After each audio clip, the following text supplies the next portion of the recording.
আমার ভাই বন্ধুগণ, এই জন্য আল্লাহ পাক বলছেন, বান্দা ইসলামে হতাশার কোনো জায়গা নাই। তোমরা হতাশ কেন হবে? আল্লাহ পাকের রহমতের উপরে, আল্লাহ পাকের দয়ার উপরে তোমরা ভরসা স্থাপন করবে এবং আল্লাহ রাব্বুল আলামিনের দয়া তাকফিরের উপরে তোমরা ভরসা স্থাপন করবে।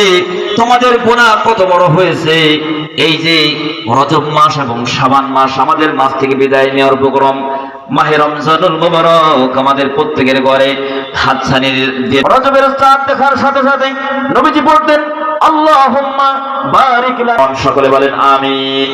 রব্বুল আলামিন, তুমি আমাদের জন্য রজব এবং শাবান মাসকে বরকতময় করো, আর তুমি আমাদের হায়াতকে রমজান পর্যন্ত পৌঁছে দাও। সকলে বলেন আমিন।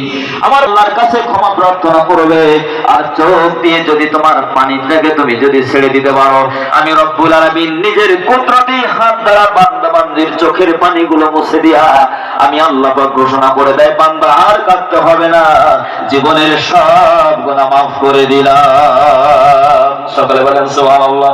আমার ভাই বন্ধুগণ, আসল জীবন হচ্ছে আখিরাতের জীবন।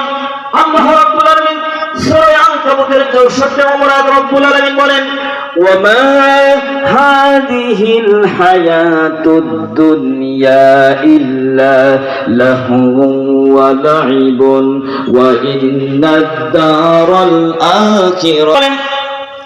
পার্থিব যে জিন্দেগি, এটা কিন্তু আসল জিন্দেগি নয়, আসল জীবন নয়।